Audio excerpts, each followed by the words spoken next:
Now, my last investment strategy, which is my bonus and the most favorite to me, is that once I understood how to start putting my money in a direction where it needed to be, I started to see my wealth grow. I started to see over time, after 4 years time, I started to see how much you could actually start saving. Now, once I started to see that, then I started thinking about, so if I put $100 more, wow, $100 more makes a total difference. So now I'm starting to adjust the way I live currently on a day-to-day basis, just so I can save more money in the future. So it's like building muscle memory. When you exercising or working out, you go to the gym and whatnot, and then you haven't gone for a while, but then you go back and then that muscle memory is still there. But if you never had financial muscle memory, it's going to be hard to go off and on like that. So building it and then actually building a strategy and sticking with it and then creating that muscle memory, it's like you don't want to do anything else but see your money grow. So once you start learning how to get a savings account, get it up to an emergency fund, whatever that number be, it could be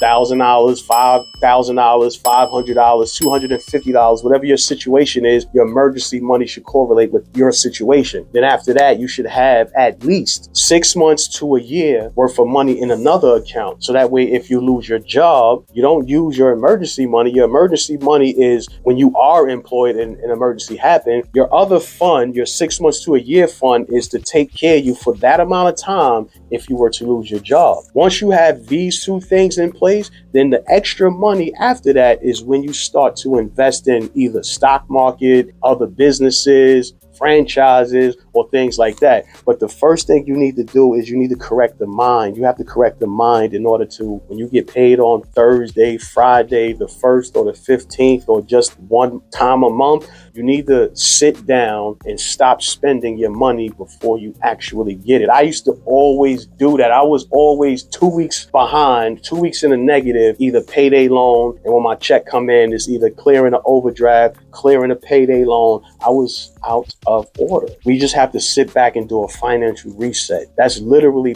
probably taking a hit with your credit, probably taking a hit with your mortgage, probably taking a hit everywhere so you can reset your finances. If you keep trusting the Most High, you will understand you have potentially 90 to 180 days to turn any situation around. I was out of order, and I'm sure you could get in order if I was out of order and was able to get myself in order. With that being said, I was out of order, and I learned how to put myself in order by creating a budget and a strategy and building the discipline just to stick to it. That's just with anything, with exercising, with eating right. Financial literacy, financial wealth is the same type of exercise you have to do in your mind before you can actually output and produce results. Remember, the best investment strategy is the one that aligns with your personal goals, your personal risk tolerance, and how much money you are willing to sacrifice and spend to invest in. So don't forget to click the link in my description for my ebook. It's a wealth ebook to give you some simple strategies to help you build wealth in your 40s. If you found this video helpful, give it a thumbs up. Please share it, like, subscribe. I'm Taurus the General. This is the Finance Finesse Academy. Peace.